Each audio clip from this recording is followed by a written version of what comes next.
teve a situação da aprovação do novo ensino médio ali no Congresso Nacional. O projeto que estabelece o novo ensino médio no Brasil, ele foi aprovado na Câmara de Deputados Federais. Foi aprovado lá o texto, seguiu para o Senado Federal. No Senado Federal, foi acrescentado algumas mudanças no texto que veio original da Câmara de Deputados Federais. Essas mudanças, então, faz com que o projeto que foi aprovado no Senado, com essas alterações, tenha que voltar necessariamente para a Câmara de Deputados Federais para ser analisado ali. E Arthur Lira deu um verdadeiro golpe, eu diria, na tramitação legislativa em relação a tudo isso. Por quê? Essas alterações tinham que ser chanceladas, aprovadas ou não pela Câmara de Deputados Federais. E Arthur Lira, nos aspectos da mudança que foram trazidas e feitas pelo Senado Federal, ele fez e adotou o rito sumário, sumaríssimo. Quem é a favor, se manifesta. Quem é contra, se manifesta, os a favor, se mantenha como estão. Aprovado. Foi rápido, acho que não durou 10 segundos a aprovação. E tinha um grupo ali, principalmente do PSOL, que queria debater alguns pontos de alteração que foram colocados ali no Senado Federal, como, por exemplo, acabar com a obrigatoriedade do ensino do espanhol para o pessoal que estuda nas escolas públicas, e dentre outras situações. Aí, o que ocorreu? Teve um entreveiro ali, e Glauber Braga expôs isso, que foi, na verdade, um golpe ali dentro de todo o trâmite legislativo feito por Arthur Lira. Vamos ver o vídeo do Glauber Braga, que ele colocou no canal do YouTube dele. Vamos ver aqui, vamos comentar essa situação, que eu acho que é importante a gente comentar isso aqui. Olha aqui. Vou botar menor e vamos ver juntos aqui e comentar. Grande. Aqueles que aprovam permaneçam como se acham. Aprovado. Opa, peraí. Já foi aprovado? Olha, 3 segundos. Olha aqui, o que ele fez? Aqueles que aprovam permaneçam como se acham. Aprovado. Rejeitado. Não, presidente. Deputada Alice. Diga, deputada Tulira. Eu peço respeito ao plenário, porque eu não tenho essa obrigação de dar nominal em todas as votações. Está claro? Eu não vou discutir com o senhor nem no microfone, quanto mais fora, deputado. Como se acha? Orientação, presidente. Aprovada. Orientação, presidente. Em votação, a redação final. A posição do PC do Isso é um golpe, nós não aceitamos esse golpe. Os partidos têm os deputados. Questão de ordem, artigo 192, parágrafo 2º do Regimento Interno.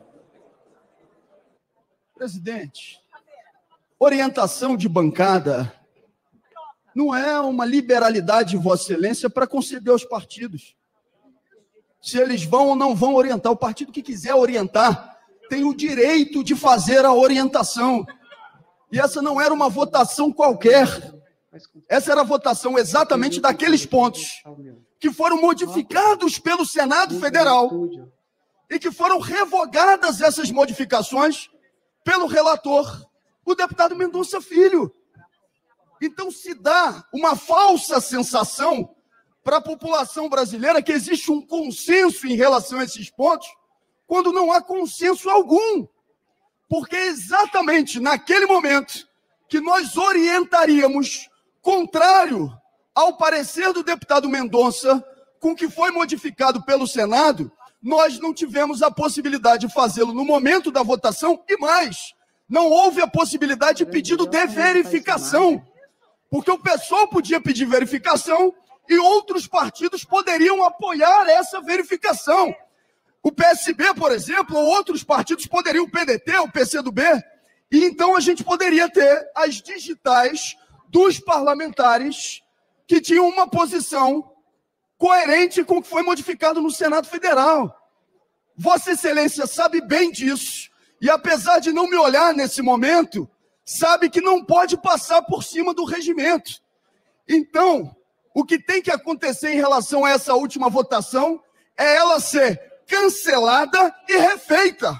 Refeita essa última votação, onde os partidos possam se manifestar em relação a essa matéria.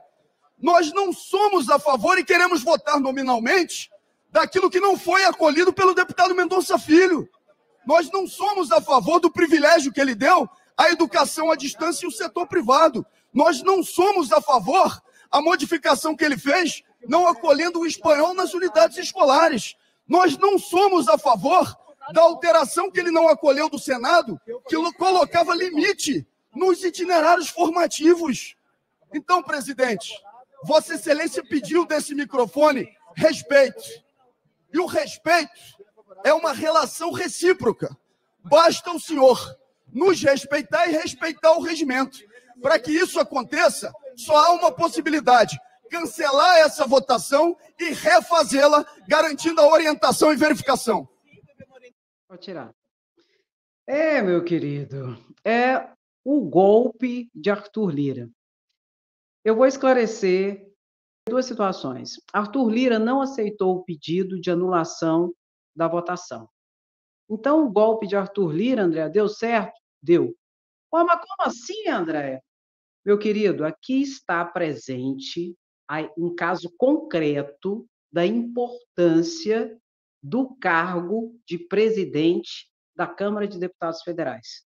E o mesmo que eu disser aqui vale para a presidência do Senado Federal, que vai ter eleição agora, no início do ano que vem, vai ter eleição para um novo presidente da Câmara de Deputados Federais e um novo presidente para o Senado Federal, e é uma eleição interna entre os próprios pares. Ele tem a pauta na mão, o presidente da casa respectiva, ele coloca o que ele quiser para ter andamento lá dentro, ou não coloca. Se não coloca, não tem andamento, pronto, acabou.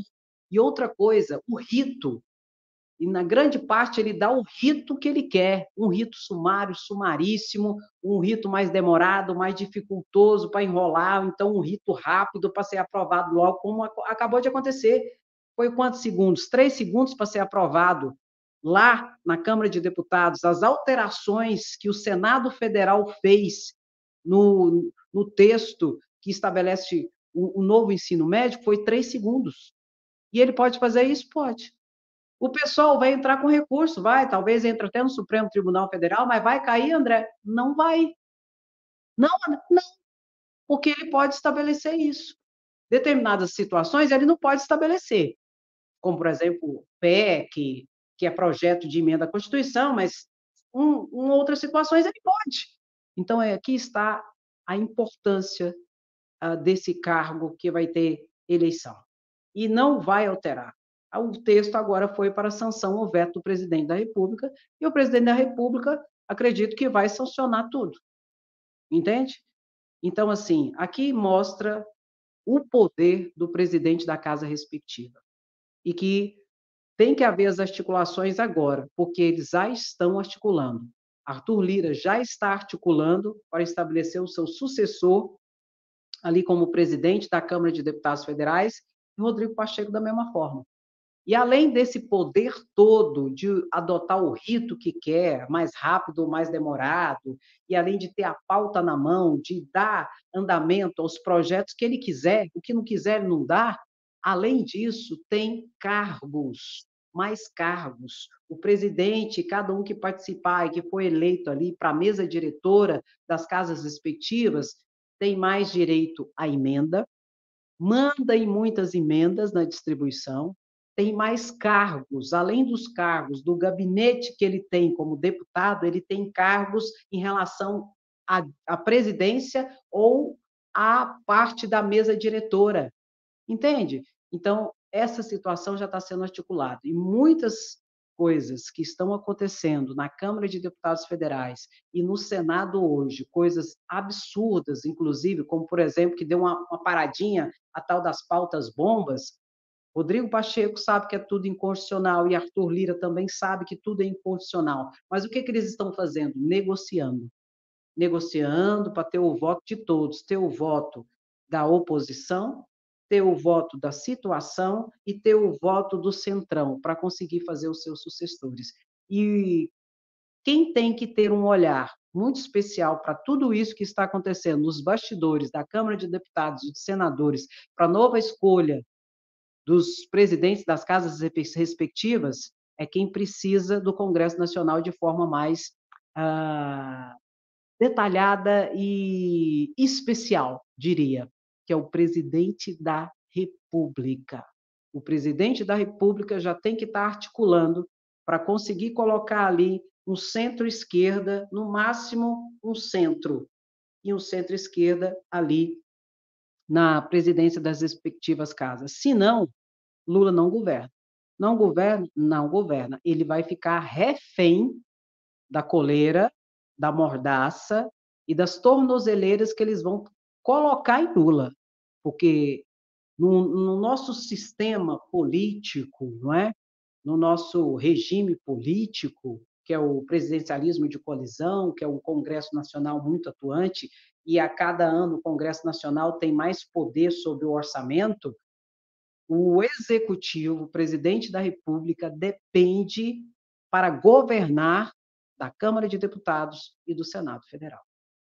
Então, é necessário haver essa articulação. E o que ocorreu em relação à aprovação do novo ensino médio, esse exemplo que eu trouxe para vocês foi um exemplo em concreto do poder de manipular e de colocar aquilo que ele quiser para ser aprovado ou não. E isso determina o sucesso ou o fracasso de um governo. Bolsonaro, por exemplo. Bolsonaro só resistiu e só ficou no poder até o final do seu mandato porque ele conseguiu comprar a Câmara e o Senado Federal com as emendas secretas. Senão, ele não teria conseguido. Então, Bolsonaro entrou no jogo. Né? Bolsonaro fala, eu sou contra o sistema, eu não sou o sistema, não sei o quê. Bolsonaro sempre foi o sistema, desde 28 anos como deputado federal inútil, a presidente da República, fisiologista, que, na verdade, não governou em certa parte. Quem governou foi Arthur Lira, que se tornou o primeiro-ministro durante o governo Bolsonaro. E Lula, presta atenção, tem que abrir o olho, porque senão o próprio presidente da Câmara de Deputados Federais vai tentar fazer o papel de primeiro-ministro anulando Lula. Ó, bota! Lula, abre o olho, vamos articular. É agora, porque depois não dá tempo mais não. Carlos Bolsonaro tá surtadinho, né? Eu acho que oh, meu Deus, ele achou que nunca ia ser pego, que o pai dele nunca ia ser pego, né? Que tudo ia ficar em sigilo. Lá no Rio de Janeiro, as investigações contra ele tá acabando. Está na sua fase final no Ministério Público do Rio de Janeiro em relação à rachadinha, movimentou mais de 2 milhões, pagava conta para Michele, para Bolsonaro, tudo ia para ele. Já expliquei isso, não vou entrar. Mas aí o que ele está fazendo? Ele está perdendo a estribeira. Ele está atacando o pai dele, a Michele Bolsonaro, aliados, Nicolas Ferreira, e agora, para piorar, ele atacou o principal portal bolsonarista hoje nas redes sociais, que é a tal de Revista Oeste. Eu vou botar aqui na tela para você ver que ele está atirando para tudo quanto é lado, Carlos Bolsonaro. O que é isso? Pânico. Pânico. As coisas estão se fechando e ele não tem muito equilíbrio, pelo que tudo indica, né? Está aqui na revista Fórum. Carlos Bolsonaro abre fogo contra o principal veículo da extrema-direita. Nos últimos dias, o filho do ex-presidente tem realizado ataques contra aliados e familiares. Está aqui, ó. A primeira situação que ocorreu, é bom a gente falar. Está aqui. Nicolas Ferreira postou essa foto, aqui junto com a filha dele e Bolsonaro. Olha aqui, que coisa, mais meiga. Aí o que ocorreu? Carlos Bolsonaro foi e fez um comentário, falou assim, olha aqui, legal o cara fazer isso com a sua filha e com a minha não. Carlos Bolsonaro falando da postagem de Nicolas Ferreira. De qualquer forma, parabéns sempre, grande Nicolas. Aí o trem era para parar por aí, né? Já deu muito BO, muita vergonha, né? Aí o que aconteceu? a Michele Bolsonaro não aguentou e foi lá e comentou o comentário do Carlos Bolsonaro. Olha o que é que a Michele falou. Que Deus livre e guarde a nossa Aurora. Aurora é o nome da filha de Nicolas Ferreira. De toda inveja e maldade. Meu Deus, o bicho está pegando. Aí, concomitantemente a isso, olha aqui. Revista Oeste, hoje, é o principal veículo de comunicação da extrema-direita no Brasil hoje. A Revista Oeste, na minha opinião, é. Simples assim. Aí a Revista Oeste publicou isso aqui. Lula se encontra com o presidente da Bolívia depois de tentativa de golpe. Aí foi lá o bonitão, feião do Carlos Bolsonaro. Ha, ha, ha, ha, ha. O sistema é foda. E está mais unido do que a peça Macaquinhos. Ele quis dizer que a Revista Oeste está dando holofotes para Lula. Lula. Aí está dizendo que o sistema também, na cabeça dele, está conseguindo pegar o único veículo de comunicação de extrema-direita hoje, bolsonarista, na gema, que é a Revista Oeste, por ter postado aquilo. Você entende? Aí ele ataca todo mundo. Ele atacou a Revista Oeste, ele atacou o Bolsonaro, ele atacou o Nicolas Ferreira, atacou a Michele Bolsonaro, ele atacou aquele Frederico lá, Frederico não, Figueiredo, atacou o Figueiredo, aí o Figueiredo foi para cima dele, aí Alan dos Santos foi fazer a defesa do Figueiredo lá e atacou Carlos Bolsonaro. Então, assim, estão perdendo a estribeira. Perdendo a estribeira. Aí Bolsonaro pegou e fez uma postagem. Vou colocar a postagem de Bolsonaro. Prepara ela aí. Fez uma postagem agora também, tentando vender a ideia de vítima, de perseguido, de pobre coitado. E ele colocou duas situações que eu faço questão de explicar aqui, que é muito importante. Por quê? Aqui está a base da mentira e da desinformação dos bolsonaristas em relação à sua bolha, deslocada, manipulada, tocada que nem gadinho e levada pela desinformação. Bota, bota, bota! Aqui não, Jacaré. Toca, toca, toca no like. Bota grande para nós, por gentileza. Olha aqui o que Bolsonaro postou. Aguardemos muitas outras correções. A última será aquela dizendo que todas as joias desviadas estão na Caixa Econômica Federal, acervo ou PF, inclusive as armas de fogo. Primeiro ponto que eu quero explicar para vocês. Não interessa. Isso aqui é relevante, Andréia, para todo esse processo, para toda essa investigação? Não. O crime de peculato é um crime formal, independe do resultado prático. Primeiro é mentira. Todas as joias não foram devolvidas. Primeira situação é mentira. Mas mesmo que tenham sido devolvidas, o crime já se consumou. O crime de peculato é um crime formal, não depende de resultado prático para a sua consumação. Já foi formalizado um crime contra a administração pública, especialmente quando ele pegou as joias, se apropriou e foi vender. Acabou, está consumado o crime. Não interessa se devolveu, se não devolveu, acabou. Acabou. É a mesma coisa você ir lá no Banco Central, assaltar o Banco Central. Levou o dinheiro tudo para sua casa. Aí lá você ficou com medo da polícia, se arrependeu. Ai, meu pai, a polícia vai me pegar. Aí você pega o dinheiro e vai lá no Banco Central e devolve. Acabou. O crime já foi consumado. Você vai responder por roubo. Então, isso aqui é uma conversa para boi dormir. Bota grande aí. Ele falou mais. Aí Bolsonaro continuou e falou assim: aguarda-se a PF se posicionar no caso Adélio. Quem foi o mandante? Essa situação aqui, Bolsonaro quer trazer descrédito ao trabalho da Polícia Federal. Como que ele faz isso? Atacando a Polícia Federal, colocando essa situação. Adélio Bispo, a Polícia Federal já concluiu, ele está preso, ele não bate bem, não teve mandante, não teve nada. Ele é, né, vocês sabem, QBU. E a polícia ele já está respondendo, já está preso e tudo mais. Aí Bolsonaro coloca isso para tentar descredibilizar o trabalho da Polícia Federal, só que se lascou, mais de 2.000 páginas com muitas provas, não tem jeito. E da outra banda, quando ele cita Adélio, ele quer se colocar como a vítima, como aquele que fez o sacrifício pelo Brasil, que foi, né, sofreu atentado, que é um pobre coitado lascado. Só que não. Todo mundo te conhece, Bolsonaro. Não adianta você vir com essa presepada, com essa cara de Madalena arrependida. E não é, você não é um pobre coitado lascado. Pelo contrário, isso é perigoso, inclusive para a democracia e para muitos. Então, bota aí, meu querido, sem anistia, essa conversa não cola. Bota a próxima, que tem outra situação ali que ele desinforma, que eu vou informar vocês aqui. Bota grande lá, a postagem dele. Tem mais um trem lá que eu quero falar dele. Bota grande. Aí ele bota assim, ó. Uma dica. O delegado. Não, isso aqui é patifaria. Aí ele botou isso aqui, ó. PF diz que encerrou em relatório o desvio de Bolsonaro em joias. Não, pode tirar. Ele falou mais coisa. Tira. Ele falou assim, ó. E a competência do Supremo Tribunal Federal? Ele também indagou. Se apertar lá, tem mais, mas nós não vamos apertar porque eu não vou dar holofote para patifaria. Ele falou assim: e a competência do Supremo Tribunal Federal? Por que a questão das joias está no Supremo Tribunal Federal?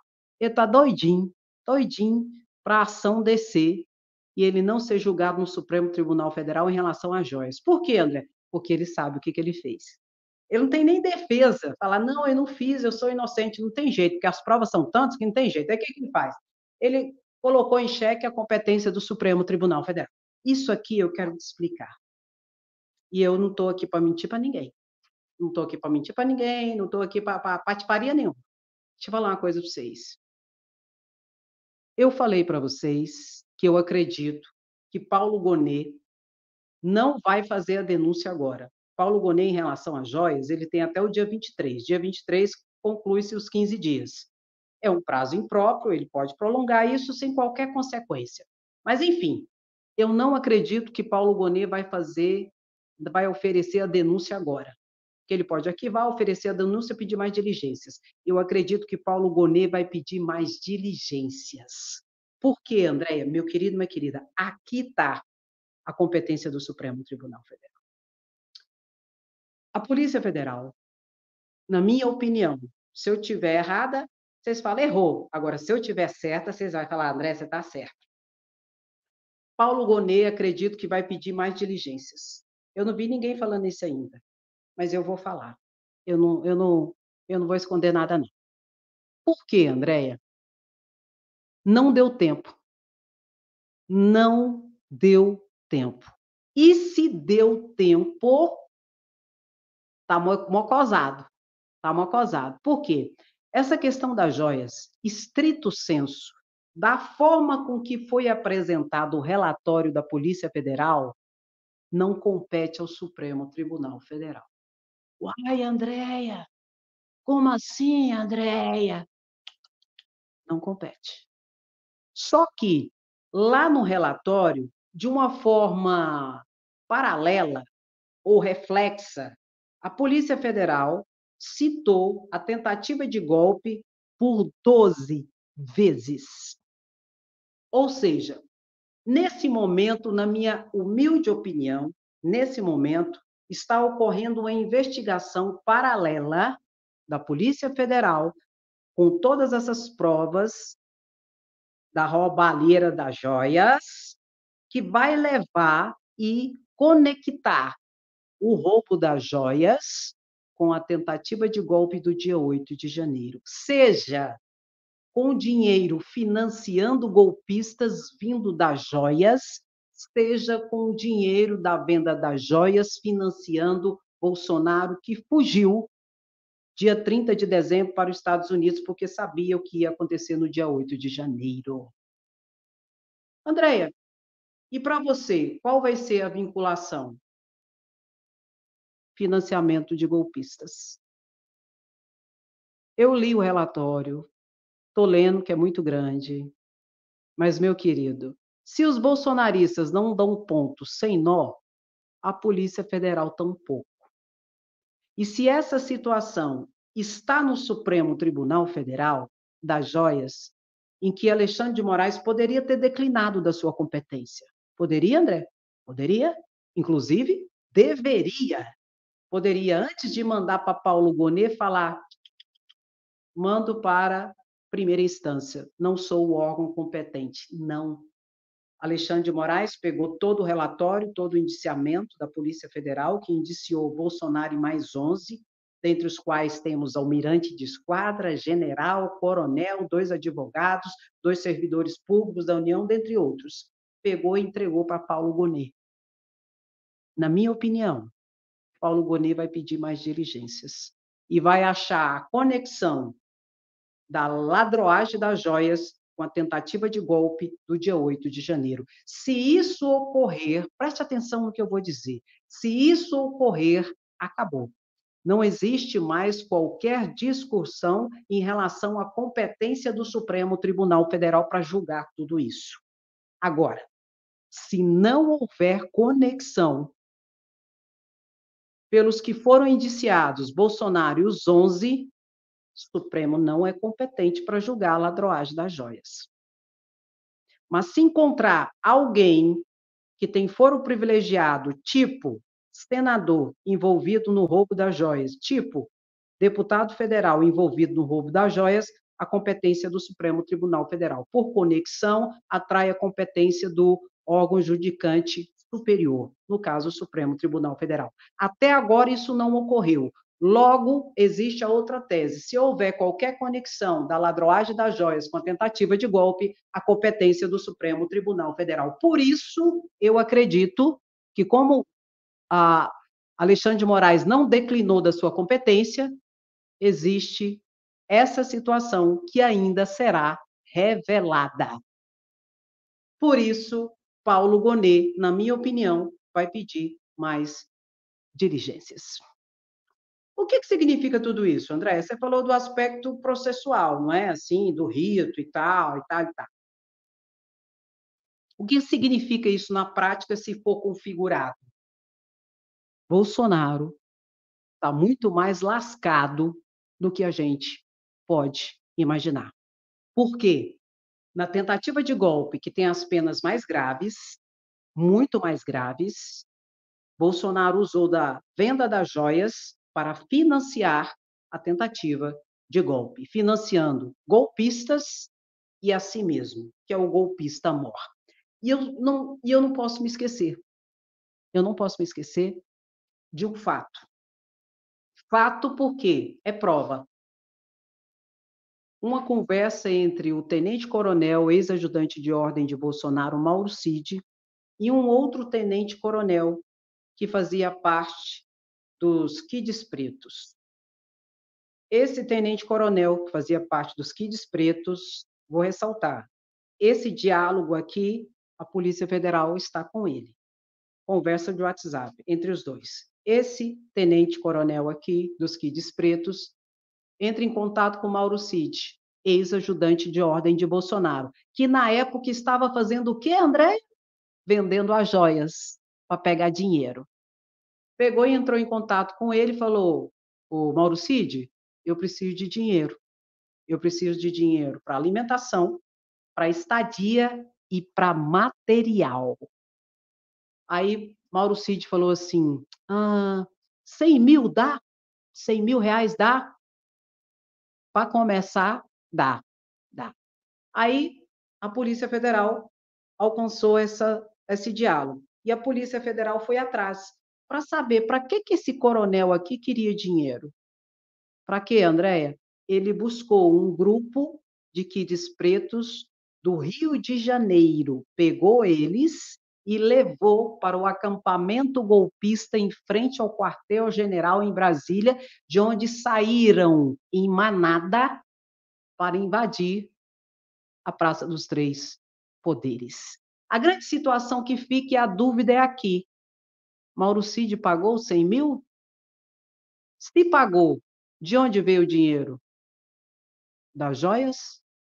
Hã? Pegou o código, como diz para a Marta, pegou o código, meu querido, minha querida. Minha querida, tem mais coisa. Na moita, sendo investigado pela Polícia Federal. E quando, meu querido, puxarem um tapete, vai ter todas as conexões realizadas. E não tem jeito. Não tem jeito. Tanto que, depois que a Polícia Federal descobriu essas conversas, Mauro Cid foi novamente intimado a depor. E o que ele falou? Pagou? Eu sei que o sigilo dele, bancário, telefônico, tudo foi ali quebrado. Fez transferência bancária ou foi em cash, dinheiro vivo? Porque o dinheiro da ladroagem das joias era de preferência dinheiro vivo, não é? Então, meu querido, deixa eu falar uma coisa para vocês. Tem muito cachorro nesse mato para sair ainda, viu?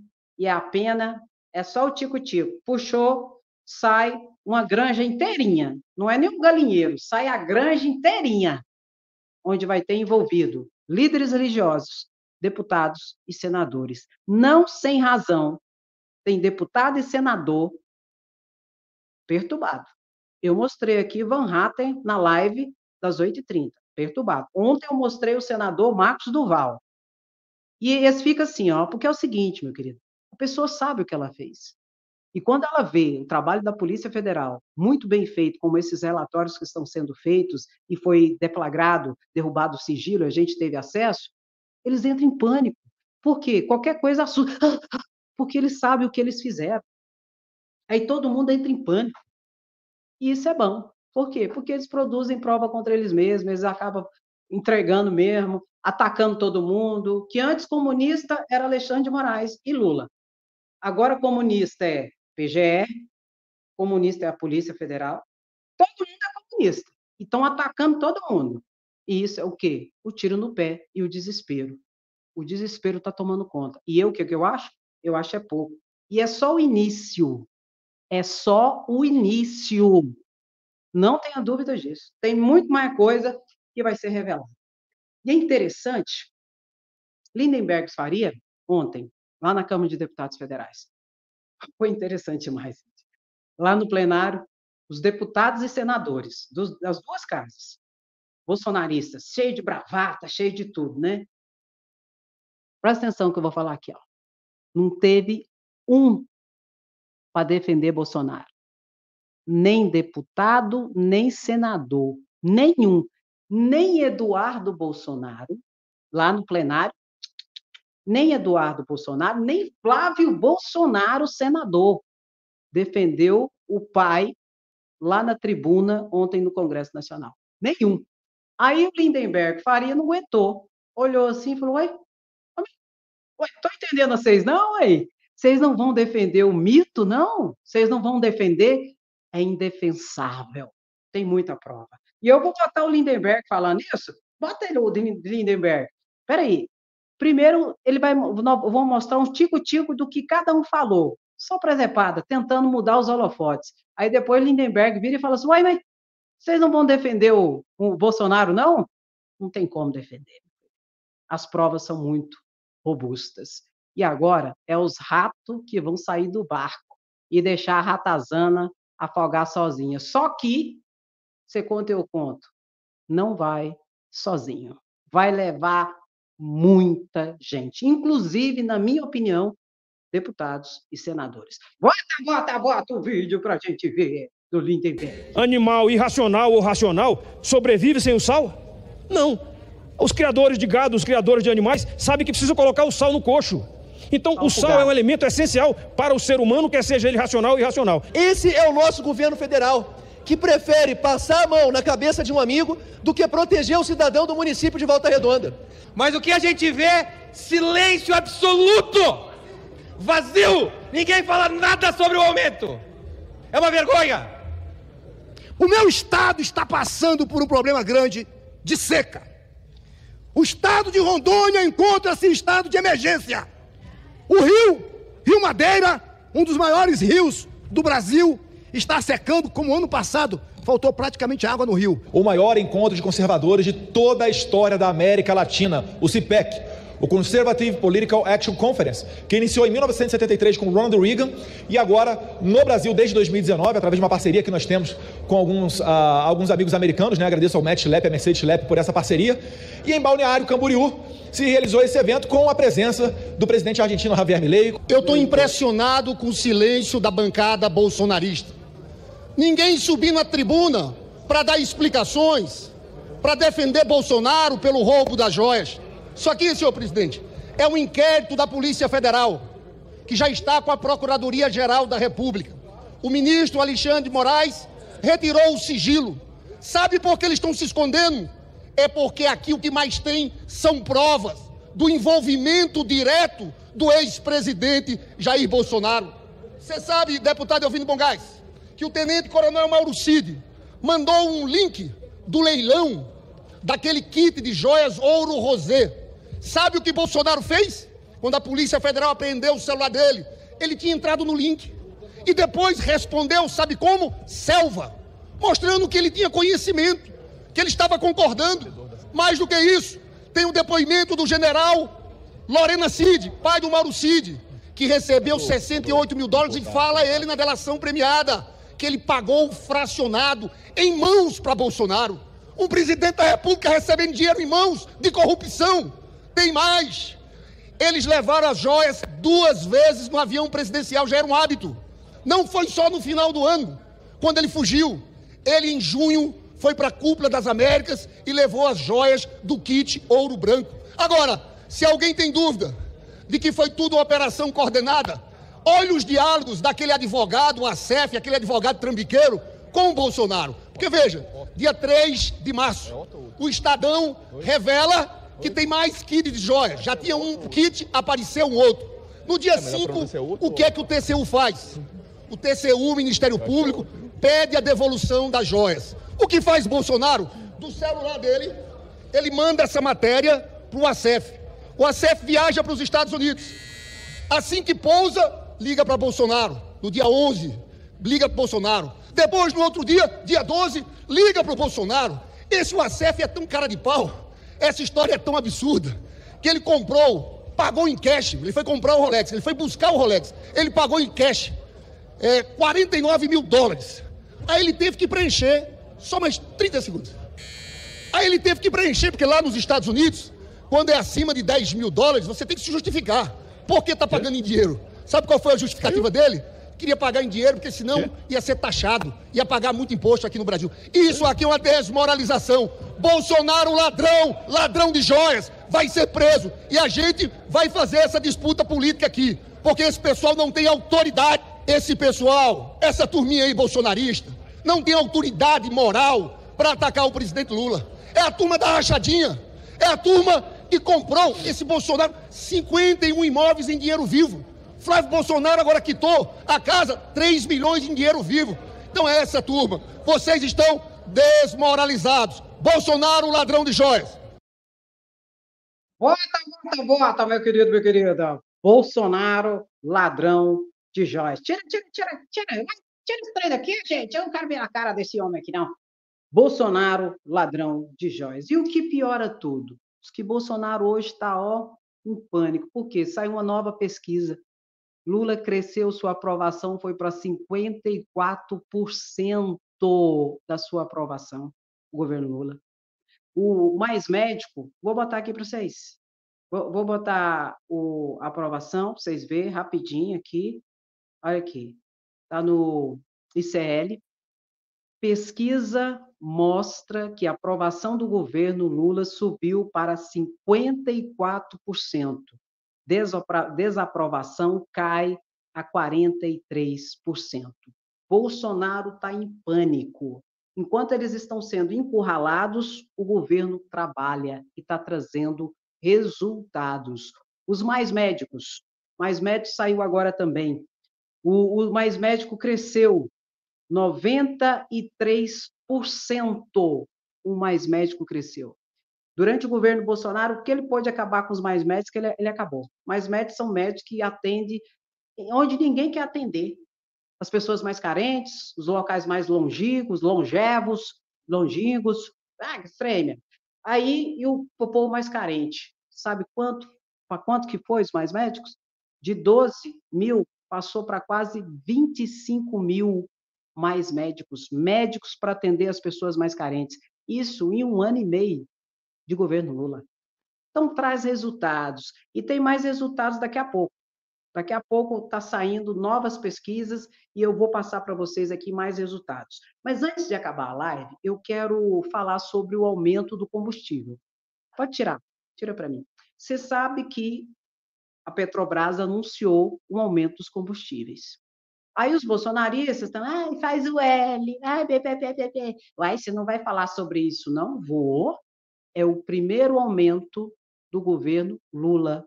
Em 1 ano e meio, é o primeiro aumento dos combustíveis. Diferente de Bolsonaro. Vou lembrar você, gadinho. Vou lembrar. Bolsonaro, o que acontecia com os combustíveis com Bolsonaro? Bolsonaro não teve coragem de intervir na Petrobras e deixou que os combustíveis ficassem vinculados ao valor do dólar.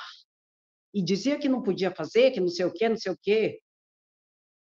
1 litro de combustível chegou a R$10 no governo Bolsonaro.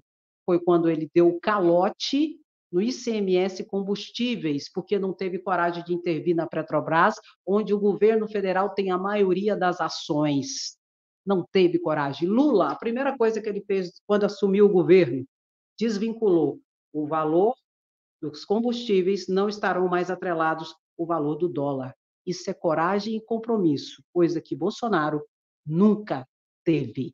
Então, engula e dobre a língua para criticar Lula, porque enquanto Bolsonaro estava lá, você ficou calado, né? Então, enfia o rabo entre as pernas, porque ele é grande. E quando o Lula fizer presepada, eu vou ser a primeira a falar aqui, mas vocês não têm legitimidade. E Lula fez o que Bolsonaro não teve.